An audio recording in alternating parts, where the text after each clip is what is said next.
The first battle left scars. The second one tried to erase his future.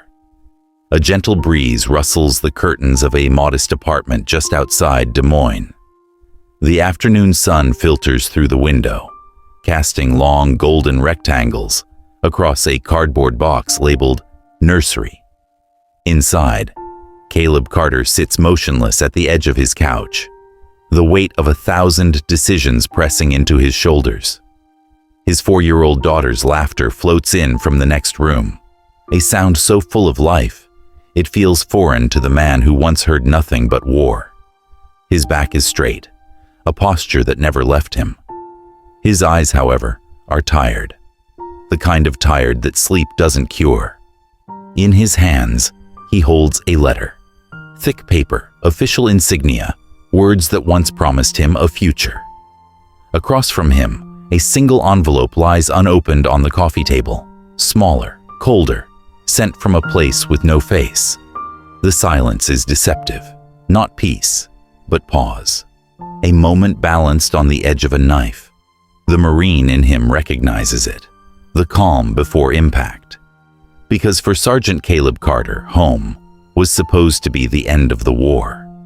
Instead, it's where the real fight begins. This is the story of one such battle. It's the story of a young Marine, an honorable discharge, and the dishonorable treatment he received from a system that should have known better. It's a story about how a man's greatest mark of service became his greatest liability, all because a computer said no. If you believe that our veterans deserve better, that their scars, seen and unseen, should be badges of honor, not marks of risk, then take a moment to subscribe to our channel. You are going to want to see how this fight for justice unfolds. Our story begins not in the chaos of combat, but in the quiet hope of a suburban afternoon. His name is Caleb Cal Carter. At 26, he carries himself with a stillness that belies his age, a discipline forged in the crucible of the United States Marine Corps. 5 years he gave, with a tour in Afghanistan that painted his memory with shades of sand and sky he'd never forget.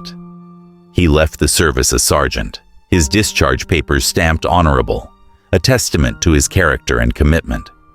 But he didn't leave his service behind entirely. He carried a part of it home with him, an invisible wound diagnosed as post-traumatic stress disorder, or PTSD. For Cal, PTSD wasn't a headline or a statistic. It was the hypervigilance that made him sit with his back to the wall in a restaurant. It was the sleepless nights when the silence of his small apartment was louder than any explosion. But it was not a weakness. It was a scar, earned in the line of duty, a permanent record of his willingness to stand on the wall for the rest of us. The government recognized this, providing him with a monthly VA disability benefit, a solemn promise from a grateful nation acknowledging his sacrifice.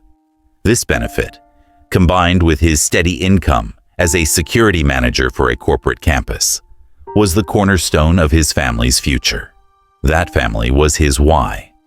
His wife, Sarah, was his anchor, a woman whose strength was as formidable as any he'd witnessed in the Corps. She was 7 months pregnant with their second child. Their first, a bright-eyed 4-year-old named Lily, was the center of their universe. They were a team, navigating the challenges of life in a cramped 2-bedroom apartment where Lily's laughter often felt too big for the thin walls. But they had a plan, a dream. That dream had a physical address. It was a modest blue-shingled house on a quiet tree-lined street. It wasn't a mansion, but to the Carters, it was a palace. It had a sturdy oak tree in the backyard, its branches seemingly designed for a tire swing. It had a small porch with room for a rocking chair, where Cal imagined himself reading stories to his children. Most importantly, it had a room that was destined to become a nursery, a space of quiet pastels and whispered lullabies. This house wasn't just wood and nails. It was a symbol of normalcy, of a life he had fought to protect. It was the promise of peace. After years of disciplined saving, of cutting coupons and foregoing vacations, they had enough for a down payment. The final hurdle was the mortgage. Cal, meticulous and prepared as always, had all his documents in order: pay stubs, tax returns, and the official letters from the Department of Veterans Affairs detailing his guaranteed, lifelong disability income. He submitted their application to Viridian Trust Bank, a massive nationwide lender whose commercials, filled with smiling families and patriotic music, ran during every major sporting event. Weeks of nervous waiting followed. Every email notification made their hearts jump. Finally, a thick envelope arrived. Inside, on heavy letterhead, were the words they had prayed for. "Congratulations, you have been pre-approved." The relief was overwhelming. Cal held the letter in his hands, the paper feeling as significant as his discharge certificate. Sarah wept with joy, hugging him tightly as Lily danced around them, caught up in the infectious happiness. That afternoon, they drove to the house and placed their offer, which was quickly accepted. They put down their hard-earned deposit, a tangible commitment to their future. The closing date was set for 30 days away. Their dream was no longer a distant hope. It was a date circled in red on their calendar. It was real. It was within their grasp. They had followed the rules, played the game, and were on the verge of claiming their prize. But they were about to learn a bitter lesson. In the modern world, the rules are often written in a language no human can argue with, the cold, unfeeling logic of an algorithm. For Cal Carter and his family, that pre-approval letter was a key, unlocking the door to a future they had meticulously built. But in the polished, sterile corridors of modern finance, there are other doors, other gatekeepers. And the most powerful gatekeeper of all is one you can never meet, never reason with, and never appeal to. It doesn't have a face or a heart. It only has a command line. What happens when the promise of a nation clashes with the programming of a corporation? What happens when a hero's honorable scar is flagged as a statistical risk? The answer came in a single, devastating phone call. The call came on a Tuesday, just 8 days before the closing date. The air in the Carter apartment was filled with the smell of cardboard boxes and the cheerful chaos of packing. Sarah was carefully wrapping their wedding china, while Cal was on the phone with the moving company, confirming the schedule. His phone buzzed with an incoming call from an unknown number. He answered, expecting a telemarketer. "May I speak with Caleb Carter?" The voice was flat, devoid of any warmth. It was the voice of someone delivering a script. "This is he," Cal replied, a knot of unease tightening in his stomach. "Mr. Carter, this is Mr. Davis from the underwriting department at Viridian Trust Bank. I'm calling regarding your mortgage application, file number 741B. The formality was chilling. "Yes, is there a problem?" Cal asked, his own voice dropping to the measured tone he used in moments of high stress. "I regret to inform you," Davis said with no audible regret whatsoever, "that upon final review, your loan has been denied." The words hung in the air, sharp and unbelievable. Denied? The boxes, the movers, the nursery. It all flashed through Cal's mind. "Denied?" he repeated, his voice a mix of confusion and anger. "That's impossible. I have a pre-approval letter right here. My credit is excellent. My income is stable. We're a week from closing." "Yes, I see the pre-approval," Davis droned on, as if reading from a screen. "However, our final risk assessment analysis, which is conducted by our proprietary algorithm, has flagged a portion of your income as unreliable." Cal felt a surge of cold fury. "Unreliable? Which portion?" It appears to be the income sourced from the Department of Veterans Affairs. Cal couldn't believe what he was hearing. You mean my disability benefit? The compensation for a service-connected injury?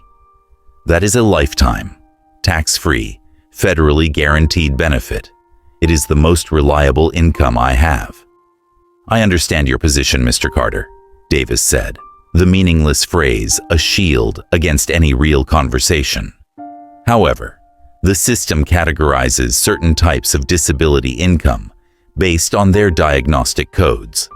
The code associated with your benefit for post-traumatic stress disorder is classified as having a higher statistical correlation with unstable life events. Therefore, the algorithm deems it an unacceptable risk. There it was, the ugly, unvarnished truth. It wasn't about the money. It was about the scar. His honorable wound, the very reason for the benefit, was being used to deny him a home. So, let me get this straight, Cal said, his voice dangerously low. Your bank is telling me that because I have PTSD from serving my country, I'm too much of a risk to own a home? Is that what you're telling me? The computer says no, Mr. Carter. My hands are tied. The decision is final. The computer says no. That phrase echoed in Cal's head. A machine, programmed by faceless people in a distant office, had just passed judgment on his character, his stability, and his honor. He demanded to speak to a supervisor, to a human being who could apply logic and reason. Davis transferred him, but the call went to a voicemail box that was, predictably, full. The aftermath was a quiet devastation. Cal explained the situation to Sarah, who sat down heavily on a half-packed box, her face pale. The dream wasn't just slipping away. It had been snatched from them by an invisible bureaucratic thief. They stood to lose their $1,000 deposit, a significant blow to their tight budget. But the money was secondary. It was the injustice that cut so deep.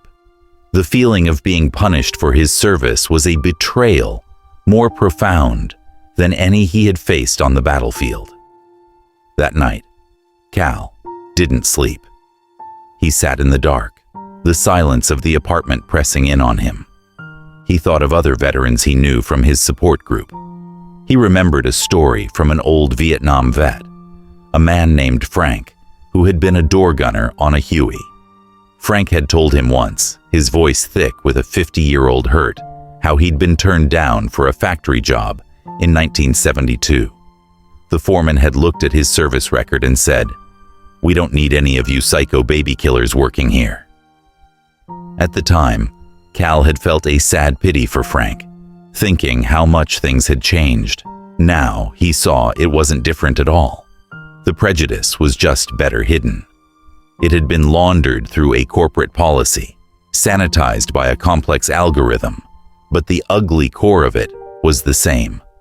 The warrior was being treated like a liability. Frank's foreman had a face. Cal's enemy was a ghost in the machine, a string of code that had branded him unworthy. The wall he was facing wasn't made of brick and mortar. It was a cold, hard wall of no, built from data points and statistical prejudice. And he had no idea how to tear it down. Despair is a powerful force. It can drown a person in silence and surrender. But for a United States Marine, surrender is never the final option. In the darkest hour, when the walls are closing in, a warrior does not quit. They adapt. They overcome. They find a new way to fight. For Caleb Carter, the ghost in the machine had thrown down the gauntlet. And as he sat in the suffocating darkness of his disappointment, a new resolve began to burn. The bank had made a critical error. They thought they were dealing with a statistic. They were about to find out they were dealing with a Marine. This is the point in the story where the tide begins to turn. If you believe in the power of one person to stand up and fight back against a faceless system, show your support by hitting that like button. The battle is just getting started. The turning point didn't come with a flash of lightning or a sudden epiphany. It came in the quiet desperation of 3 a.m., with the blue glow of a laptop screen illuminating Cal's tired face. He was aimlessly searching the internet, typing phrases like veteran loan discrimination and VA income denied. He scrolled past legal forums and angry blog posts until a name caught his eye: Isabel "Izzy" Flores. She was an investigative reporter for a local TV station, KTSL 8 News. But it was the subheadline of an article that made him stop: "The Veterans Advocate, Izzy Flores on the VA's broken promises." He clicked and found a series of hard-hitting reports she had done, exposing everything from substandard care at a local VA clinic to predatory for-profit colleges targeting veterans. He scrolled to her bio at the bottom of the page. It was short and to the point. Isabel Flores served for 6 years in the U.S. Army Signal Corps before trading her uniform for a press pass. She believes her most important mission is to give a voice to those who served. A Signal Corps veteran. She knew the system. She spoke the language. With a surge of adrenaline he hadn't felt in years, Cal opened his email. He didn't try to sound polished or professional. He wrote from the heart, pouring out the entire humiliating story: the house, the pre-approval, the boxes, and the cold, clinical voice of Mr. Davis telling him, "The computer says no." He detailed the infuriating logic about his PTSD diagnosis being a risk factor. He attached a scan of his pre-approval letter and his discharge papers. He ended the email simply: "I served honorably. I'm being treated dishonorably. I don't know what else to do." He hit send and stared at the screen, a fragile sliver of hope warring with a mountain of cynicism. The reply came at 8:15 the next morning. It was a phone call. "This is Izzy Flores. Is this Caleb Carter?" The voice was crisp, energetic, and radiated a no-nonsense competence. "Yes, it is," Cal said, sitting up straight. "I read your email, Sergeant," she said, the use of his former rank an immediate signal of respect. "What Viridian Trust did to you isn't just bad business. It's disgusting, and I have a strong feeling it's illegal. Can you meet me today?" They met at a small coffee shop far from either of their offices. Izzy Flores was a force of nature. She had a firm handshake, a direct gaze that seemed to see right through any pretense, and a mind that moved like lightning. She listened intently as Cal recounted the story again, nodding, her pen flying across a notepad. "They've made a classic corporate mistake," she said, setting her pen down with a decisive click. "They've tried to insulate themselves from accountability by outsourcing their bias to an algorithm. They think they can't be blamed for what a machine decides." She leaned forward, her eyes flashing with intensity. "They're wrong. We're not just going to run a story about what happened to you, Cal. We're going to prove their system is discriminatory beyond a shadow of a doubt. We're going to put them in a box they can't talk their way out of." And so, the plan was born. It wasn't just a news report. It was a mission, a sting operation. "We need a control subject," Izzy explained, her mind already in strategic mode. "Another veteran with a financial profile that is a mirror image of yours. Same income, same credit score, same loan-to-value ratio, same VA benefit amount. The only variable we'll change is the reason for the disability." Izzy tapped into her network, a vast web of veterans she had helped or reported on over the years. Within a day, she found their man, Marcus Thorne, a 40-year-old Air Force veteran, a former aircraft mechanic. Marcus was steady, reliable, and sharp as a tack. His financials were a near-perfect match for Cal's. He had a top-tier credit score, a stable job in logistics, and a VA disability rating for a severe knee injury sustained during a flight line accident. A physical injury, no mental health diagnosis attached. The plan became more elaborate, more professional. Izzy didn't want to leave anything to chance.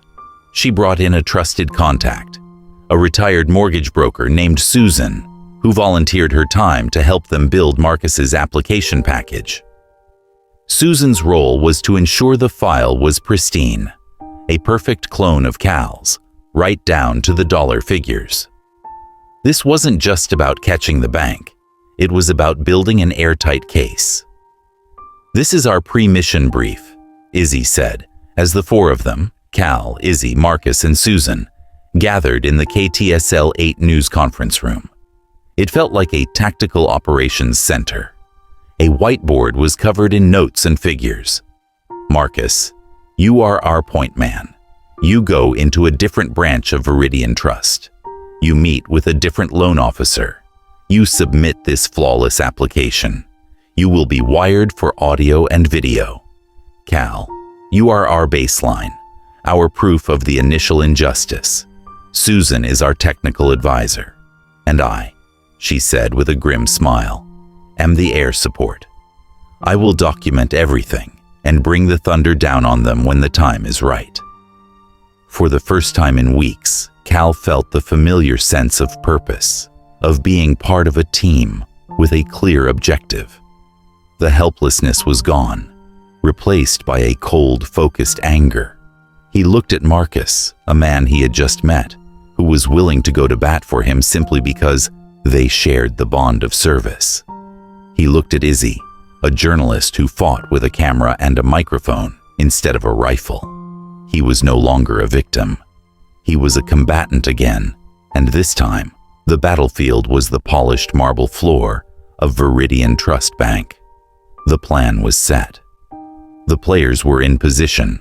The mission, to expose a hidden injustice, to drag a shadowy algorithm into the harsh light of day. This was more than a news story. It was a counteroffensive, a meticulously planned operation to hold an unfeeling system accountable. For every veteran who had ever been misunderstood, misjudged, or cast aside, this was a moment of reckoning. The sting was on, and the hidden cameras were rolling. The morning of the operation was cool and overcast, the gray sky mirroring the serious mood inside Izzy's unmarked news van. The vehicle, parked across the street from a gleaming, glass-fronted branch of Viridian Trust Bank, was a hive of quiet activity. Izzy, wearing a headset, monitored a bank of small screens showing multiple camera feeds. Cal sat beside her, his jaw tight with anticipation. His role was simple, but agonizing: to watch and wait. Inside the van, Marcus Thorne was getting his final prep. A technician clipped a tiny microphone to his collar and made a final adjustment to the button camera hidden in his blazer. Marcus was the picture of calm. As a former aircraft mechanic, he was used to pressure and precision. He understood that every detail mattered. "You ready, Marcus?" Izzy asked, her voice calm and professional through the comms. "Born ready, Izzy," he replied, his voice clear and steady. "Let's go fishing." He stepped out of the van and walked confidently across the street, a man on a mission to apply for a home loan. Cal watched him on the monitor, his heart pounding. He saw Marcus enter the bank, be greeted by a smiling loan officer, and get escorted to a quiet cubicle. The audio feed crackled to life. "Welcome to Viridian Trust. I'm Brenda. How can I help you today?" The loan officer's voice chirped. "Hi, Brenda. My name is Marcus Thorne. My wife and I found our dream home, and we'd like to apply for a VA loan," Marcus said smoothly, laying out the exact same scenario as Cal. For the next 45 minutes, Cal and Izzy listened as the scene unfolded. It was a masterclass in deception. Marcus presented his documents: the pay stubs, the credit report, the VA benefit letter. Cal watched as Brenda typed the information into her computer, the same system that had rejected him. He saw the numbers on her screen, a mirror of his own financial life. The only difference was the single line in the VA paperwork: disability due to knee injury. "All right, Mr. Thorne," Brenda said finally, her tone upbeat. "Everything looks fantastic here. A credit score like that is a joy to see. And with your service, we're honored to help you. I've submitted everything to the preliminary underwriting system. You should hear from us with a pre-approval within a day or two." Honestly, I don't foresee any problems at all. Marcus thanked her, shook her hand, and walked out. The moment he was back in the van, the tension broke. "She didn't even blink," Marcus said, shaking his head. It was just numbers to her. Now, all they could do was wait for the email. It arrived 36 hours later. The subject line was simple: "Good news from Viridian Trust." Izzy projected Marcus's phone screen onto the large monitor in the KTSL 8 news editing bay. There it was, in crisp black and white. A full pre-approval for the exact same loan amount that Cal had been denied. The feeling in the room was a strange mix of triumph and disgust. They had their proof. The smoking gun, as Izzy called it. For the next week, the KTSL 8 newsroom became a strategic command center. Izzy and her team worked tirelessly, weaving the pieces together. They created a powerful side-by-side graphic, The Tale of Two Vets, showing Cal's and Marcus's identical financial profiles. The only difference was highlighted in red: PTSD diagnosis on one side, knee injury on the other. Izzy didn't stop there. She scheduled an interview with a nationally recognized law professor specializing in the Fair Housing Act. On camera, the professor explained, in clear, simple terms, "The law is clear. A lender cannot discriminate based on the type of disability. Whether a bank uses a human or an algorithm, if the result is discriminatory, the bank is liable. Intent doesn't matter. The outcome does." The final piece of the puzzle was the confrontation. Armed with her evidence, Izzy scheduled an interview with Mr. Davis, the original loan officer, and his regional manager. They agreed, likely assuming it was a general piece on VA loans. The interview started innocently. Then, Izzy laid the trap. "I want to show you two hypothetical profiles," she said, sliding the Tale of Two Vets graphic across the table. "Veteran A is denied. Veteran B is approved. Can you explain why?" The manager stammered, his corporate smile faltering. "Well, there must be other factors. Our algorithm is very complex." "The factors are identical," Izzy stated coolly. "The income, the credit, the assets. The only difference is that Veteran A has PTSD and Veteran B has a knee injury. Can you tell me, on the record, why your bank's system considers a psychological wound a greater financial risk than a physical one?" The silence was deafening. The manager and Mr. Davis exchanged panicked glances. They had no answer. They mumbled about proprietary software and corporate policy, but their evasions were a confession. Izzy had them. Cold. That night, the story titled "Honorable Service, Algorithmic Injustice" led the 10 o'clock news. It opened with a shot of Cal, Sarah, and Lily, their packed boxes a monument to a broken dream. It moved through the tense, hidden camera footage of the sting, the expert legal analysis, and culminated in the damning, silent confusion of the bank's own managers. Izzy's final voiceover was powerful and resonant. Viridian Trust Bank promised to honor our veterans, but their own machine, a ghost in their system, has dishonored the very sacrifice our soldiers make. The question for the bank, and for all of us, is simple. Who is in charge? Our principals or our programs? As the report faded to black, the phones at the station began to ring, and they didn't stop. The truth, once revealed, has a power all its own. It spreads like wildfire, burning away shadows and exposing what lies beneath. Izzy Flores and Caleb Carter had not just exposed a flaw in a software program. They had exposed a flaw in the conscience of a corporation. The story of the two veterans was no longer a local news report. It was a national headline. The battle was won, but the war for true, meaningful justice was just entering its final, decisive phase. The morning after the story aired, the fallout was immediate and spectacular. Honorable service, algorithmic injustice, was no longer just a KTSL-8 news segment. It was a viral phenomenon. Veterans organizations across the country, the VFW, the American Legion, shared the video. The hashtag dishonorable algorithm exploded on social media, a rallying cry for thousands who saw their own struggles reflected in Cal's story.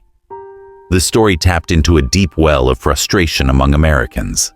Frustration with big banks, with opaque technology, and with the feeling that real human beings were being reduced to data points. Most powerfully, it ignited a firestorm of support for a veteran who had been wronged by the very system he fought to protect. Other veterans began contacting KTSL-8, sharing their own stories of being denied loans, jobs, or insurance because of their PTSD diagnosis. Cal's individual case had become a symbol of a widespread systemic problem. The pressure on Veridian Trust Bank was immense and unrelenting. Their stock price wobbled. Their social media pages were flooded with furious comments. By noon, the bank's national headquarters issued a terse statement promising a full review of their lending practices. It wasn't enough. The public, now fully invested in Cal's fight, demanded more than corporate jargon. They demanded accountability. That accountability came less than 48 hours after the story aired. The bank's CEO, a man who typically only appeared in glossy annual reports, called a live press conference. Looking humbled and deeply uncomfortable under the glare of the cameras, he did something remarkable. He apologized. On behalf of Veridian Trust Bank, he began, his voice strained. I wish to offer our deepest and most sincere apology to Sergeant Caleb Carter and his family. We failed him. Our system, which was designed for efficiency, resulted in a grave and inexcusable injustice. There is no excuse. We were wrong. He went on to announce sweeping changes. First, Cal Carter's loan was not only approved, but would be processed with all fees waived as a small token of their apology.